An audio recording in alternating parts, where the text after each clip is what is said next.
So hello, what's up mga ka-J-Vlog? Ayan, welcome ulit sa panibagong video, and for today's video, phone comparison ulit tayo sa mga budget smartphone today.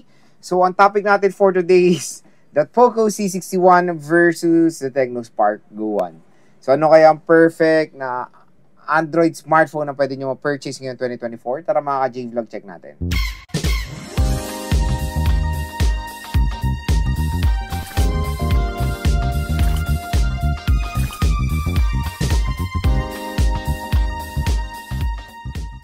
So yan, another phone comparison na naman po tayo, at ang topic nga natin for today is the Poco C61 and the Tecno Spark Go 1. Kung mapapansin nyo, puti rin, at kamukha niya rin itong puti rin na Tecno Spark 30C. So puro puti yung mga review units natin. Tingnan nyo yung Spark 30C and the Poco C61, same lang, parang same lang sila na design ng camera module. Pero dito ngayon tayo magpo-focus sa medyo magkalapit na presyo, the Tecno Spark Go 1 and the Poco C61. So, first usapan muna is yung kanilang mga SRP. So, when it comes sa SRP, mas mahal lang ng konti ang Poco C61 dito sa Tecno Spark Go 1. So, si Poco C61, same lang sila na meron 3GB64 at 4GB 128. So, yung 3GB64 ng Poco C61 ay meron presyo na 3,599, tapos yung 4GB 128 ay 4,599. Tapos dito sa Tecno Spark Go 1, meron tayong presyo na 3,499 at 4,099. So kung mapapansin nyo, yung 4GB 128 ng Tecno Spark Go 1 ay mas affordable dito sa Poco C61. So dito sa ating phone comparison, titignan natin kung ano ba or ano yung mas sulit i-purchase ngayon 2024 dito sa dalawang smartphone na to. Pero, yun nga mga ka-J-Vlog, when it comes sa presyo nila sa Shopee, mas mura nga sila. Pero sa Shopee, mas mura po itong Poco C61. Dahil 3,000 lang ata ito sa Shopee, less yung voucher nyo, tapos dito is 3,200. So, a few hundred pesos lang naman ng mga price difference itong dalawang smartphone na to. And even doon sa mga matataas na variant ng Poco C61 at ng Tecno Spark Go 1. At huwag kayo mag-alala kung interested kayo mag-purchase alinman dito sa dalawang smartphone na to, ilalagay ko po yung link nila sa description box. So yun mga J-Vlog, next is gusto ko i-share sa inyo yung mga advantages sila sa isa't isa. Titignan natin kung ano ba ang mas angat dito sa dalawang smartphone na to at kung ano ba ang mas sulit i-purchase. So number one, pagdating sa screen or sa display. So when it comes sa display, pareho naman malaki yung display ng dalawang smartphone na to, pero mas malaki po yung screen size ng Poco C61. Dahil si Poco C61 ay merong 6.71 inches versus dito sa Tecno Spark Go 1 na meron 6.67 inches. Pero don't worry, the 6.67 inches naman ng Tecno Spark Go 1 ay malaki naman yan. Pero yun nga, dito sa ating comparison, mas malaki lang ng konti ang Poco C61. Same lang na HD plus 720p resolution, so don't worry about that. And very acceptable pa yan sa ganitong price range. Ito, malupit dito, kung makikita nyo when it comes sa kanilang front display, mas maganda po yung sa Tecno Spark Go 1 dahil punch hole display compare sa Poco C61 na notch display. So, mas prefer ko yung punch hole lang Tecno Spark Go 1. At when it comes sa refresh rate, mas advanced ang Tecno Spark Go 1, 120Hz versus 90Hz. So, for me, when it comes sa display, panalo po dyan ang Tecno Spark Go 1. Isang puntos para sa Tecno Spark Go 1. Next, sa OS. Android 14, pero si Tecno Spark Go 1 ay Android 14 Go edition, compare sa Poco C61 ay full Android po ito. Pero ito ang very nakakatawa sa senaryo ng dalawang smartphone na to. So si Poco C61 ay naka-Android full version siya, pero mas mabagal ang chipset nito compare sa Tecno Spark Go 1 na naka-Go edition pero mas snappier ang chipset niya sa Poco C61. Parang baliktad nga. Pero syempre, full Android version is mas prefer talaga ng mga ibang consumers. Pero don't worry, when it comes sa Tecno Spark Go 1 sa Android 14 Go Edition, magagamit nyo pa rin naman to. Meron lang mga certain apps na hindi support at certain features ng Android na hindi natin magagamit sa Tecno Spark Go 1. Pero when it comes sa usability, ay okay naman, manageable. At may enjoy nyo rin naman gamitin ng Tecno Spark Go 1. Pero when it comes sa comparison, syempre, mas prefer ng iba ang full Android. So, panalo dyan ang Poco C61. Next, sa chipset. Sa chipset is ito. The Poco C61 is the MediaTek Helio G36 versus the Tecno Spark Go 1 na Unisoc Tiger T615. GPU is PowerVR G8320. The Tecno Spark Go 1 is Mali G57. So yon, clear winner, hands down, ang Tecno Spark Go 1 when it comes sa chipset. And yes, nagamit ko na yung dalawang to when it comes sa mga navigating, very snappy ang Tecno Spark Go 1. At lalo nga pinapromise si Tecno ang 4 years fluency sa kanilang mga smartphones. Hopefully, yun nga, matupad yung ganyang 4 years na smooth ang smartphone.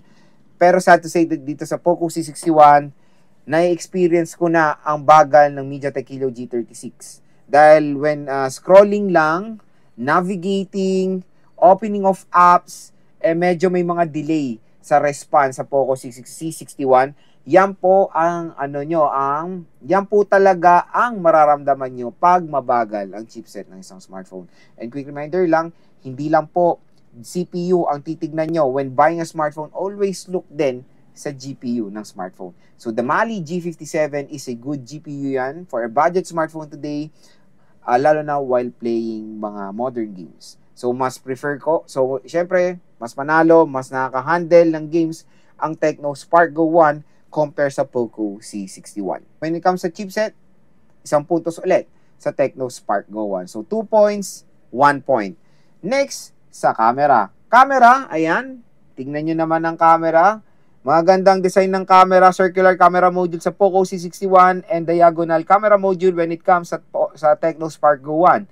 13 megapixel main ang Tecno Spark Go 1, 8 megapixel main ang Poco C61, 5 megapixel front camera ang Poco C61, 8 megapixel front-facing camera ang Tecno Spark Go 1.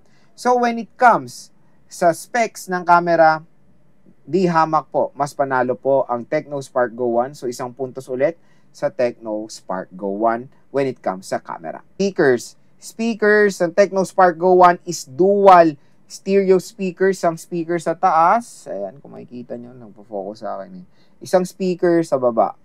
Sa Poco C61, isang speaker nasa taas.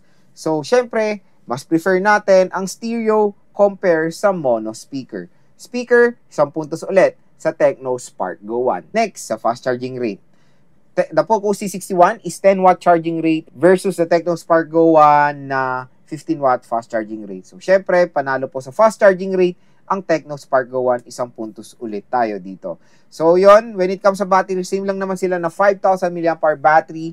Pero, when it comes sa fast charging, mas panalo po ang Tecno Spark Go 1. So, yun mga J-Vlog, clear winner. Pagdating sa ating specs, ang Tecno Spark Go 1, mas marami siya mga gandang ma-offer na specs compared dito sa Poco C61 natin. Pero when it comes sa design, both smartphone ay very premium looking naman, napaganda, very elegant, lalo na eye-catcher ang mga design na itong smartphone na to. Lalo na yung camera module ng Poco C61 kasi ganito yung mga design din ng mga mid-range smartphones today, lalo na yung mga circular camera module.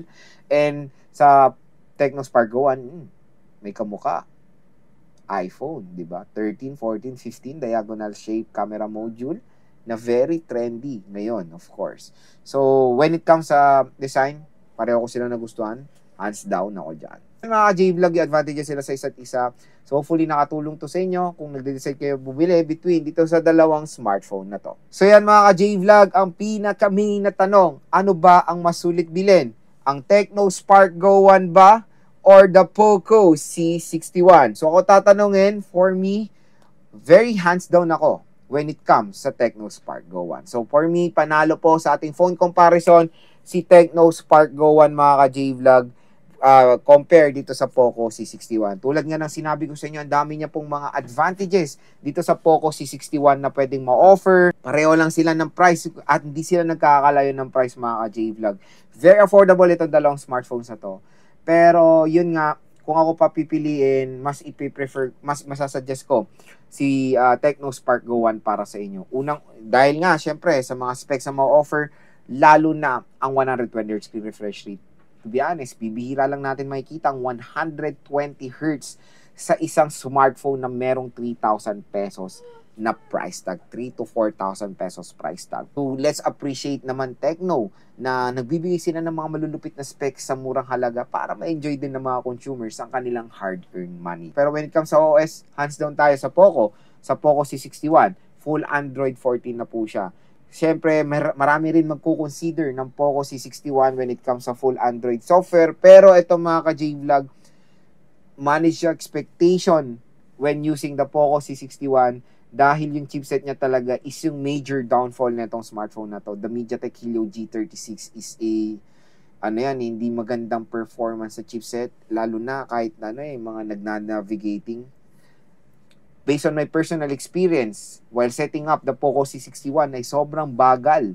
Ang tagal niya mag-setup, to be honest. Ang tagal niya mag-download ng mga games. Mabilis naman yung internet natin, di ba? Compared dun sa mga ibang smartphones na nakakapag-download naman ako na mas mabibilis, kumbaga. Pero, kung ako tatanungin na when it comes sa software na mas itatrust ko, syempre, matagal na at mas trusted ko ang software ng Xiaomi or ng Poco. So, yun mga ka-J-Vlog ang ating phone comparison between the Tecno Spark Go 1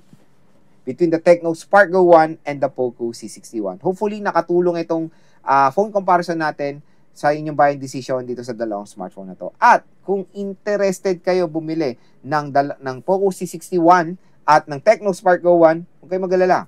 Yung mga links sila nasa description box, i-check nyo na at i-add to cart nyo na.